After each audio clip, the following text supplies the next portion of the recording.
Oh. Hello and welcome back to my channel. My name is Nicole and today I'm going to be sharing a book haul with you. So while my haul is mainly full of classics, even if you don't read classics, I would say follow along because you still might find something that you're interested in reading. I would like to start out by thanking my family because it is thanks to my family that I got this book subscription. Both my immediate family and my extended family, they know how I love books, and so they will give me gift certificates to buy books or gift cards to buy books or just money and say go buy books. And I'd just like to give a special shout out to my father-in-law who kindly watched one of my YouTube videos and immediately sent me money and was like, go buy some more books. And I did. I bought more books. So yeah, it's a good thing I did that acquiring book tag. Otherwise, I'd feel like I'd have to explain myself. Well, the first subscription that I'm going to talk about is from Restless Books. Both these book subscriptions are from indie book publishers. And came highly recommended by Eye on Indie, which is a YouTube channel, and I will link her below and also put her name here on the screen. And she has a great channel where she just shares all about indie book publishers and yeah, each book I'm going to describe a little bit about what the book is about and maybe share like the first sentence of it. So the first book I'm going to discuss is from Restless Books, and this is Blood Red by Gabriela Ponce.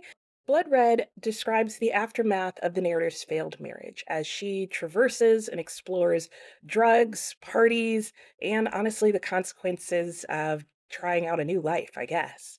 This book is supposed to be basically about having the autonomy to make your own choices as well as experiencing the consequences of them. In that sense, this actually reminds me a lot of the classic Lady Chatterley's Lover, which explores a very similar theme, as does, I think, Portrait of a Lady. So, yeah, it's a popular like trope to have in books, I guess, is that, you know, woman getting a freedom and finally being able to make choices for herself. So I'm really interested in reading Blood Red. I think this cover is so, like, I don't know. I like the tone on tone action going on. Let me read you the first line in this book. We rolled into the warehouse, spraying spit that glittered amid an unobtainable excitement, while the night seeped in through our skirts and sleeves. Ooh, ooh, look. I didn't realize this was in here, but I got a matching bookmark. Surprise. I like that. Ooh, I like the other side too. Very cool. All right. The next book I have is An Unruled Body by Gjika.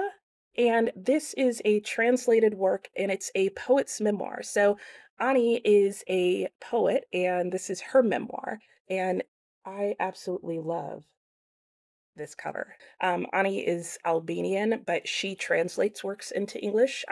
So I don't know that she translated this into English. She may have originally wrote it in English. This is her debut memoir, and it tells about how she learned to listen to her body and her intuition. Okay, chapter one of An Unruled Body, which is titled How to Love, or at least the section is called How to Love, starts. For a long time, I can't understand why my grandmother Maropa hides her Bible under her pillow when the doorbell rings. I can't understand that either. Inquiring minds want to know. The third book I got as part of my subscription from Restless Books is The Simple Art of Killing a Woman. Another beautiful cover in my opinion, and this is by Patricia Melo, and it's translated from the Portuguese. The Simple Art of Killing a Woman is the story of a young woman who escapes to the Amazonian border town only to find an epidemic of femicide and warrior women seeking revenge. And it's the lamentation of real life women who are murdered by men in Brazil. So it's really exploring that theme and those issues that are going on there. And I think this will be a really fascinating read. This is helpful. There is a map in the front of the book, a map of Brazil, which is great because I was a horrible geography student. So I would have been having to pick that up myself. In chapter one, begins with the name of a woman as well as and says killed by her husband, and it's a poem, and so that's how I don't know if it's the chapter or the section begins. This is going to be heartbreaking. As I'm looking through it, there's different sections, and each of the sections starts with what seems like um, a poem, and the title of the poem is "Who Killed the Woman," and her name and something about her. That's all I'm going to share about this because that's deep and really touching. The next subscription that I have is to Archipelago books. Again, they focus very heavily on translating works into English or works in translation, and they do books from all over the world as well. And for my first month, I got 4 books. Their subscription is not necessarily a monthly subscription. You pay a certain price a month and they send you everything they publish that year. So sometimes it may be no books. They say it's usually going to average out to about 1 book a month. In this case, it was 4 books because I'm guessing they published all their poetry at the beginning of the year because I'm pretty sure all of these books are books of poems. So that'll be really interesting for me to go through because I do not tend to read a lot of poetry. And I certainly haven't read a lot of like contemporary poems or recently written poems because I just never know where to start or what to look for. So the first one is Ti Amo, which is by Hanne Orstavik, and this is translated from Norwegian. This is not a poetry collection, it's actually work of literary fiction that follows the thoughts of the narrator writing her grief as her husband is dying, and while he is writing a science fiction crime novel. I understand that this book is semi-autobiographical and that she wrote it at the time that her husband was dying from cancer, I believe, and explores love, grief, and the power of words. And again, another beautiful cover. Ti Amo begins, I love you. We say it to each other all the time. We say it instead of saying something else. Ooh, I feel like I know what that something else is going to be, too. I also have To the Letters, which is a poetry collection, and this is by Tomasz Rozyck. Sorry, I had looked these up at one point, but I actually had to refilm this, and I forgot how many difficult author names there were. So this is translated from the Polish. These poems are set against the rise of authoritarianism and affirms the necessity of connection and love during troubled times. Okay, the first poem in here is titled Melo, and it begins, How did this happen? Us going crazy together. I also have another book of poems that's just titled Poems, and these are the poems of Miltos Sachtouris. Look at that cover. And this is translated from Greek, and it's autobiographical in nature as well as historical. These poems he mostly wrote during the Axis occupation of Greece, which was 1967 to 1974, and covers 3 decades of social political upheaval. I can already see this book of poems becoming a project for me because I am a horrible history student. So I know for a fact I would have to read more about that Axis occupation to truly appreciate these poems, and I won't have a problem doing that. So if you have any book recommendations on the Axis occupation of Greece, who are you? But comment below and tell me what book I should read on that. Okay, the first poem in here is called The Difficult Sunday. And it says, Since morning I've gazed up at a better bird. Since morning I've enjoyed the snake coiled at my neck. Creepy. Next, I have Education by Stone, and these are selected poems of Joao Cabral de Melo Neto. And these are translated from Portuguese, as he is a Brazilian author. And the poetry he described as hard as stone and light as air. And he described that he wanted to make poems like architects design buildings and engineer build bridges. So my understanding is that what he was trying to accomplish in these poems was really looking at the structure of words and how we build words to create things. And I really like that. I like how language is constructed. So I think I will potentially really enjoy this. A nice thing in Education of Stone, and I really appreciate this, is that they include on one side the Spanish and the English on the other side. So the first poem in here is called Windows, and it starts, There's a man dreaming on a beach. And that's all I'm going to give you because poems are pretty short. But don't worry, those are not all the books that I got. See, what happened was I went into the library a few weeks back now to pick up a book that I had on hold. And upon walking in, I discovered that the library book sale was going on. Now, I had intentionally not put this book sale on my calendar, so I would have no idea when it was and that I'd completely miss it. And I literally basically had to walk right into it to get into the library. So, since I was there, I picked up some books. That's how it happens, isn't it? So, I thought I was going to keep this selection of books that I got from the library pretty short, and then I made the mistake of going over and looking at what classics they had for sale. Yeah, and I got a few. So I'll start with the Diary of John Evelyn. There's his nice little mugshot. John lived from 1620 to 1706, which was from the time of King James I through Queen Anne. He was the main founder of the Royal Society, and he also met Isaac Newton. He was a traveler, writer, pioneer of forestry and gardening, and was very curious and meticulous. And that comes across in his diary. So I'll be really interested in reading his diary and just seeing what he has to say about that time and his experiences and everything from forestry to just the growing empire. So this is an unusual pick for me, but I have found more and more that I tend to like nonfiction works that are people's diaries and or memoirs. So we'll see how this goes. So the diary opens saying calendarium, my journal and company, parentage and upbringing 1620 to 1642. Evelyn's family, I was born about 20 minutes past 2 in the morning on Tuesday, being the 31st and last of October, anno 1620, after my father had been married about 7 years and that my mother had borne him 3 children, viz. 2 daughters and 1 son, about the 33rd year of his age and the 23rd of my mother's. So the next book that I have is Emile, and I will not attempt to pronounce any French in this video because I know no French, and so everything that is potentially French will be pronounced in a very English American accent. And this is written by Jean-Jacques Rousseau. Rousseau was an 18th century French Enlightenment philosopher. This is a work of nonfiction that was his treatise on education. He considered it his most important work. It was also burned in 1762. During the French Revolution, however, this book helped inspire the new system of education.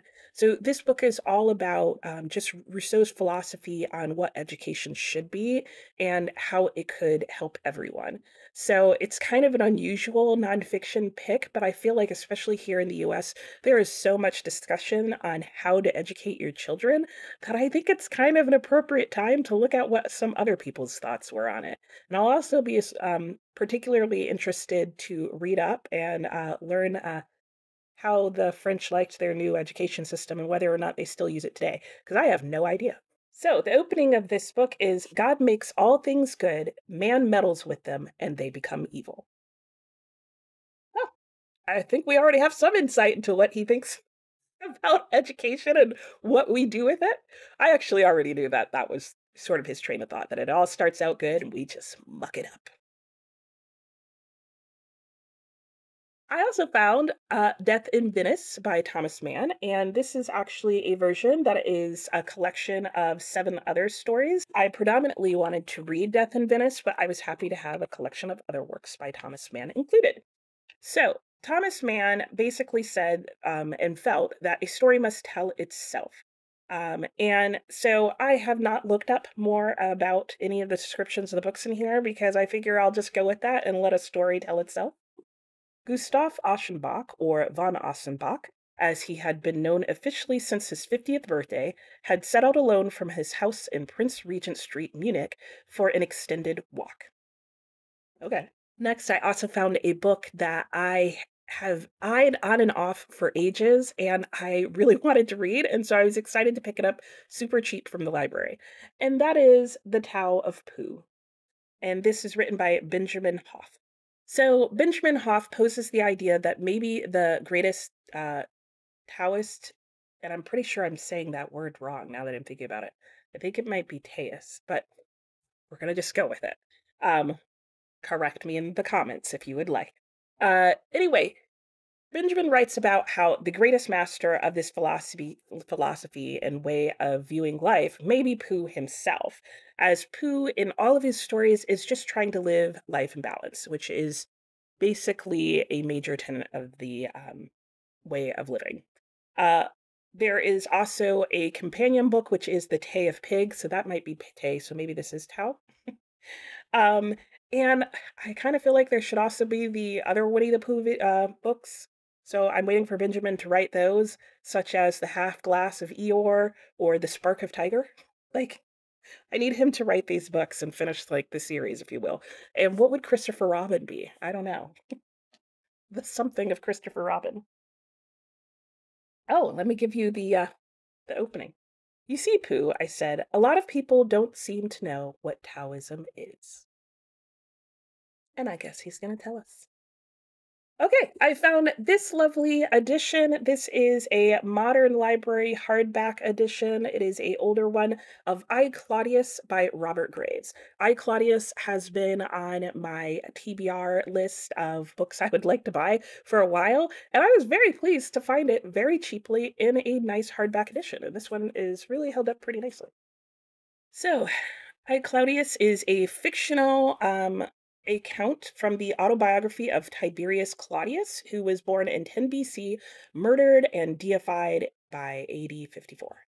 And what made me want to read this book is because if I'm correct, I believe Tiberius Claudius was the first Roman emperor who was deified.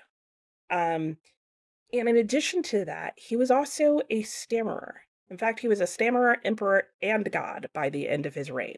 So I want to see how that works out. So I'm really excited to read this fictional account, and that'll probably lead me at some point to reading a nonfiction version of this story. But I've heard really good things about I, Claudius, so I can't wait. I, Tiberius, Claudius, Drusus, Nero, Germanicus, this, that, and the other, for I shall not trouble you yet with all my titles, who was once, and not so long ago either, known to my friends and relatives and associates as Claudius the Idiot, or that Claudius, or Claudius the Stammerer, or Claudius, or, at best, as poor Uncle Claudius. Am now about to write this strange history of my life, starting from my earliest childhood and continuing year by year until I reach the fateful point of change, where some 8 years ago, at the age of 51, I suddenly found myself caught in what I may call the golden predicament, from which I have never since become disentangled. And yes, my friends, that was one sentence. I found a classic, To Kill a Mockingbird by Harper Lee. I got the movie cover edition. This is also a winner of the Pulitzer Prize. Okay, if you don't know, To Kill a Mockingbird explores racism in the 1930s Deep South. That is a very simple explanation of the book. It is a young adult fiction. There is a very popular movie adaptation, and this entire book is told from a child's perspective. And there are some classic characters in here, and I have not read this book probably since middle school or high school, so I'm really interested to see what I think of it as an adult. Chapter 1 of To Kill a Mockingbird. When he was nearly 13, my brother Jim got his arm badly broken at the elbow. Yeah, I remember that. So, up there as one of my most read books ever, right alongside Heart of Darkness, is Things Fall Apart by Chinua Achebe. Along with Heart of Darkness, I had to read this book not once, but at least 5 times, semester after semester after semester in college. I don't know why. Every class I took, no matter what it was on, we read Things Fall Apart and Heart of Darkness in. It made no sense if I could tell you what the classes were. I was like, why is this on the book list? Anyway, this is the story of Okanako and the traditional African community that he lives in during the time when it becomes colonized. This book, I will say, from experience, holds up to multiple rereads. Probably because I was scarred by the experience of reading it so many times in a row, have not read this book in well over a decade, and I'm really excited to reread it. Chapter 1. Okonkwo was well known throughout the 9 villages and even beyond. Yeah, I'm pretty sure that just about sums it up too. This next book I was super excited to find because I have been wanting to get this for a long time and to get it really cheaply at the library book sale because I never see it in a used bookstore. I was able to pick it up, and it's Lust for Life by Irving Stone. Lust for Life. What is this about? It's about Vincent van Gogh, who I have a weird obsession with. I love this guy's paintings, his work, his life story is really fascinating and disturbing and sad. Anyway, Irving Stone, if you don't know, tends to write about largely it seems like famous artists. Though not always. He does have a book about Michelangelo as well called Agony and Ecstasy, and he also has, I believe, a fictional work about Freud called Passion of the Mind, and then he has some nonfiction biographies as well. Um, he has also authored a book called Dear Theo, I believe, because I am pretty sure he is also obsessed with Vincent van Gogh. Anyway, this is a fictional account of his life, kind of piecing together all the historical information we have about Vincent van Gogh, and I'm just excited to read it. I can't even explain why, other than, yeah, there's no explanation. First part of the prologue here is Monsieur Van Gogh. It's time to wake up. Up another nice hardback, and this is The Reivers by William Faulkner. I have read nothing by Faulkner, but I was happy to find this nice hardbound edition.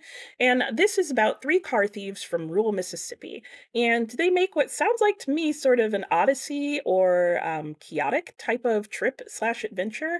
And so this book follows the misadventures of Lucius Priest, Boone Hagenbeck, and Ned McCausland. So I like that concept. I like anything that is similar to the Odyssey or Don Quixote, to be honest. I just think travel stories in that vein are very exciting to read. Grandfather said, "This is the kind of a man Boone Hagenbeck was." Okay, well, that tells me nothing. Okay, I was able to pick up this Houghton Mifflin Company edition of The Robe. This book was written by Lloyd Douglas, and he wrote it at the height of his career. And the inspiration for this book was triggered when a department store clerk named Hazel wrote him and asked what he thought happened to Christ's garments after the crucifixion. And he was so inspired by this, he started writing, and he sent her each chapter of the book as he finished it as his response. He also dedicated the book to Hazel. I thought that was such a touching and amazing story. Chapter 1 of The Robe opens, because she was only 15 and busy with her growing up, Lucia's periods of reflection were brief and infrequent, but this morning she felt weighted with responsibility. Okay, I also got the Curious Case of Benjamin Button and Other Jazz Age Stories by F. Scott Fitzgerald in this nice Penguin edition. And there is a movie adaptation of the Curious Case of Benjamin Button, which I have never seen. But the book is basically, or really short story, is basically about a man who is born in 1860 as an old man and proceeds through his life to become younger and younger. And this is supposed to be what F. Scott Fitzgerald felt was an allegory of what he called the last generation. He described the last generation as a generation grown up to find all gods dead, all wars fought, and all faiths in man shaken. And he was really unhappy at that idea of just really how jaded the last generation had become. And so it makes sense to me that he would write a story where you most likely have a jaded old man becoming young again. So I'm very interested to read this story and kind of watch the movie now. So The Curious Case of Benjamin Button is not the first short story in this collection, but since it's the title name of the book, I will go ahead and give you the first line from that. As long ago as 1860, it was the proper thing to be born at home. I also found Candide by Voltaire, and Candide is a satire on optimism. A popular saying at the time that Voltaire wrote this was that everything that happens for a good reason.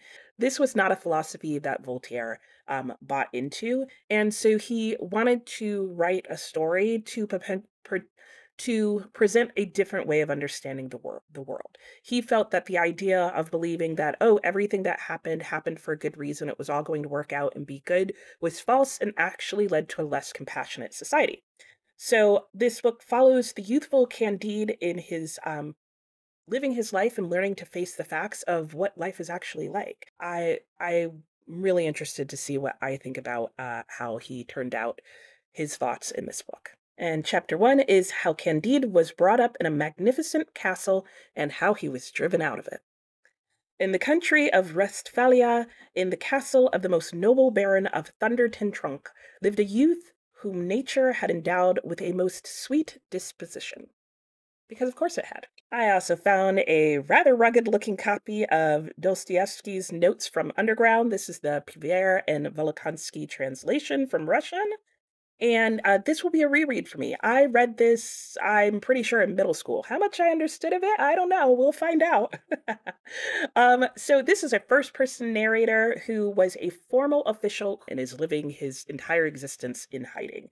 It is an attack on social utopianism and asserts that man is essentially irrational in nature, which was basically a belief that Dostoevsky held and comes up in most of his writings.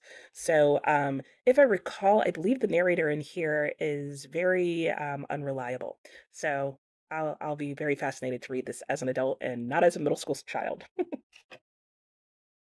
Chapter 1. I am a sick man. I am a wicked man. And finally, I was also able to pick up this lovely edition of The Scarlet Letter by Nathaniel Hawthorne. This is just a Reader's Digest edition. I'm not too picky about what editions of hardbacks I have. I just like to have a hardcover edition of classics that I really like. So The Scarlet Letter is about 17th century Salem and a Puritan settlement that existed there. It talks about Hester Prynne, who is imprisoned and marked with a red letter A to signify her adulterous behavior. This book covers themes of religion, perseverance, and survival. This book is not a Who's Your Baby's Daddy. Okay, so do not read this book just trying to figure out who got it pregnant. Like, it tells you in the first couple of pages if you read closely. Oh my gosh, I just realized I've never opened this. Look at this. How beautiful is that? Chapter 1 is The Prison Door. A throng of bearded men in sad-colored garments and gray steeple-crowned hats, intermixed with women, some wearing hoods and others bareheaded, was assembled in front of a wooden edifice, the door of which was heavily timbered with oak and studded with iron spikes. Yikes. I have one book left, and this was just a book that I flat out just bought on Amazon because I've really been wanting this book for a long time and wanted to add it to my TBR because I'm really hoping to get to it sooner than later, partially because I really want to know if I'm going to like this author's writing style and storytelling style, because my understanding is that he writes a lot of his books were written in a very similar sort of genre, if you will. And that author is William Harrison Ainsworth. And the book is The Lincolnshire Witches, subtitled A Romance of Pendle Forest. Again, 9 times out of 10, if you hear the word romance on my channel, I am not talking about romantic relationships. I'm talking about stories of the supernatural or that take place in the wild or are basically the sort of beginning of the Gothic period in Victorian literature. So this book was serialized in 1848 and is based on the true story of the Pendle Witches, which were a group of women who were executed in 1612 for witchcraft, which we all know what was really going on there, which was they weren't witches. And Ainsworth really decided to explore that issue at the time, so I'll be interested to see in this book if he talks about the fact that they weren't witches, they were women, and they were just being executed, and just sort of all the craze that goes around that. He is known for writing books that contain historical elements and specifically take place at very well-known at the time historical places and combine the romance genre. So basically he wrote historical romance, so historical fiction that contained elements of the supernatural. So how's that for an interesting read? Okay, and chapter 1 begins, There Were 8 Watches by Beacon on Pendle Hill in Lincolnshire. That's all you get. There we go. So that's it for today. These are most of the books, sans the ones that just fell into my lap, that I bought. Yeah, that's what I'm trying to say. So this is my book haul. So I hope you enjoyed that video. There's going to be a lot of editing. I will try to get this down to as small as possible, but if you're like me, you don't really care because you just want to hear about all the books. So now I've got to put these all away back on my bookshelf before I drop and damage any more books. I wave like I normally do, but I don't have the free arms. So I will see you next time. Have a great day. Happy reading. Bye. Oh, this is like playing Jenga here. Oh, we're still like half a step away from a catastrophe. All right, so. Oh, oh, oh. Okay, why don't we do 2 arms? Yeah, two files. Can we do that without a complete disaster happening? Maybe. If you go this way a little bit. Oh, okay. Well,